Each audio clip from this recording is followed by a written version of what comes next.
Saudi Arabia's energy consumption pattern is unsustainable. The country currently consumes over 1/4 of its total oil production, which is about 2.8 million barrels a day. This means that on a business as usual trajectory, it would become a net oil importer in 2038. No one is suggesting this is the most likely outcome, but the possibility does signal the urgency of the need for change. More oil reserves may be discovered and production raised, population growth may decline, and new policies and technology may change consumption patterns. But in the absence of such events, and with the country's high dependence on oil revenues, the economy would collapse before that point. According to the Ministry of Petroleum Statistics, Saudi Arabia could begin to fall into interruptible deficit in its fiscal and current accounts from as early as 2022. Saudi annual energy consumption is growing at double rate.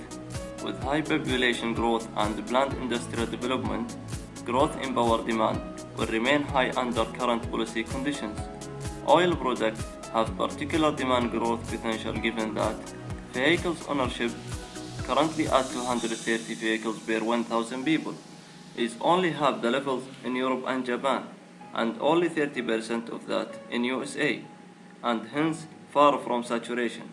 Escalating demand for the power is already causing insecurity in some part of society.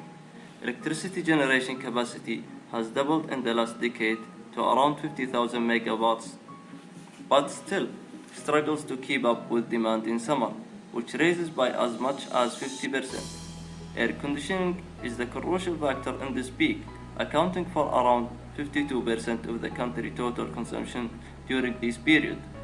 Energy is the key input into both the productive processes generating country output and the services that improve people's standard of living.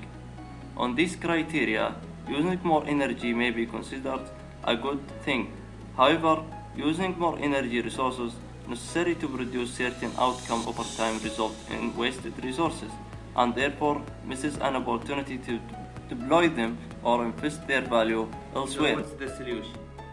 It's the concentrating solar power, or CSP, that can produce maximum 600 megawatts.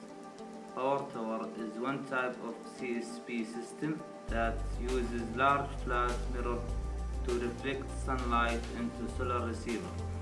Fluid heated in the receiver produces steam which spins conventional turbine to generate an electricity.